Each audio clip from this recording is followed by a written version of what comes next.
right behind me is our stable, and you could also call it kind of a workshop, or yeah, you know, a garage. So there's no actual stable in there yet.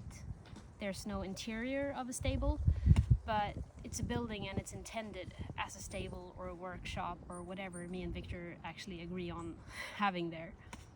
But I wanted to take you there and kind of show you around a little bit.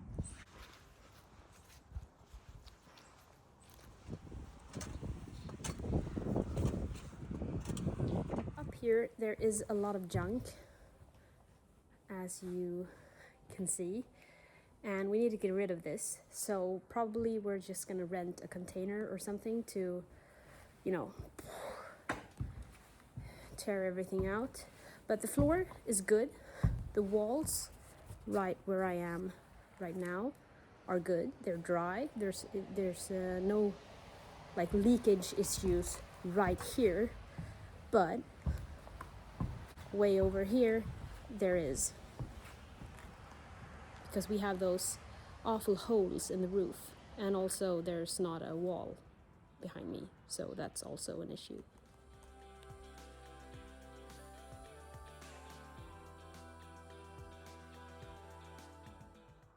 I might start kind of separating today what's good to have, what we should keep, and what's definitely not keeping objects.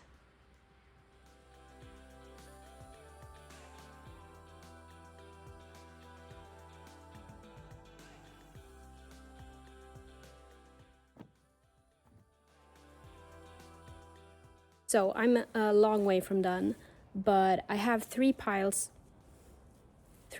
forming. So this is what I have left.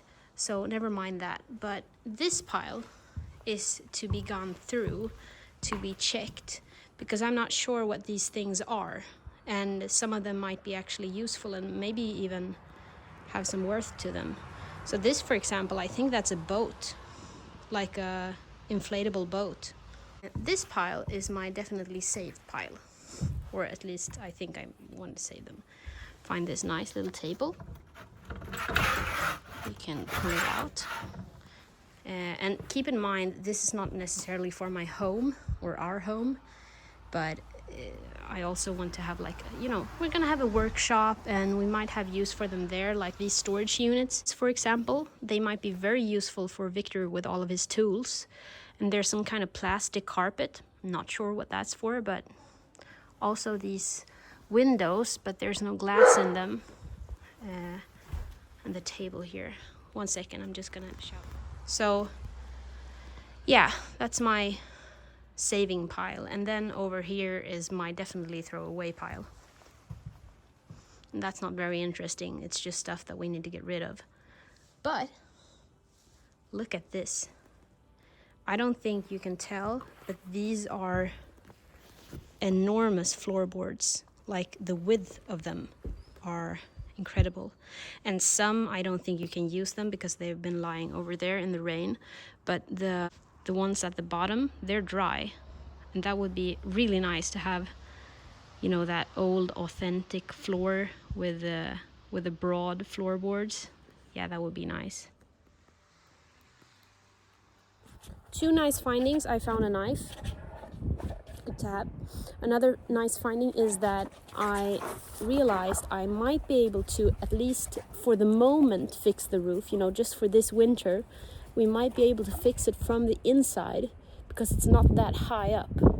So if we just had a ladder up there, we could potentially just, you know, put some plastic up or just something, nail it there so that the water doesn't destroy the building entirely this winter. About a month ago, I was here and there was this terrible storm, and this door was flying back and forth, like outward, and I'm a bit scared that the railing on the top side is gonna bend and get broken. So I bought these hooks. It actually says storm hook here in Swedish. It's an iron hook. So I'm gonna try and put them up. It's a bit tricky to film while I'm doing this because I'm at a height. So bear with me. Perfect, I'm happy. And the other one done as well.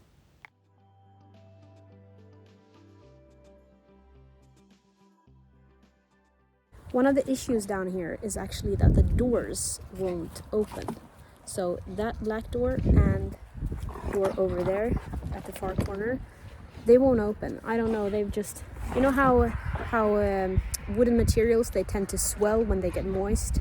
So that's what happened. And we had to fix that, of course, but that's another issue. I have a different door where I can get in. Eros is not happy with me leaving him behind, but I have to take this way to get through the door that actually still opens, I hope. Oop. Yeah, I'd say that this area as a whole is maybe about 100 square meters. So it's a good size to have a stable.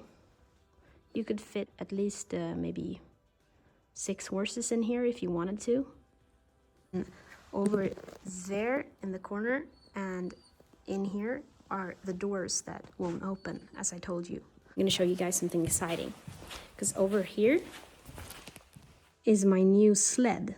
So this is what a horse pulls in winter time when there's a lot of snow. Instead of wheels, you have these thingies underneath. And then the one driving would sit here on this very uncomfortable chair.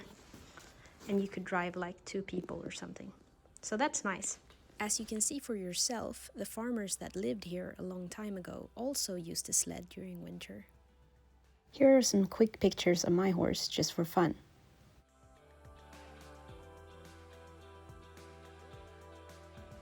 So if I actually were to have horses here, which I am one day, you know, a couple of years from now, I want to have them outside 24/7, but I still want to have stalls inside, you know, if there's a storm or something like that. So in here I picture having like at least 2 stalls behind me and then 2 over here maybe, because I think, you know, 4 is a good number with horses. You don't want to have 3, you don't want to have an odd number. 4, you don't have to have that many, but still, you know, sets a good flock. Yeah, so that was a short tour of our stable / garage / workshop, whatever it will become. And there's a lot to be done here, so make sure you subscribe and tag along, and we'll show you the process.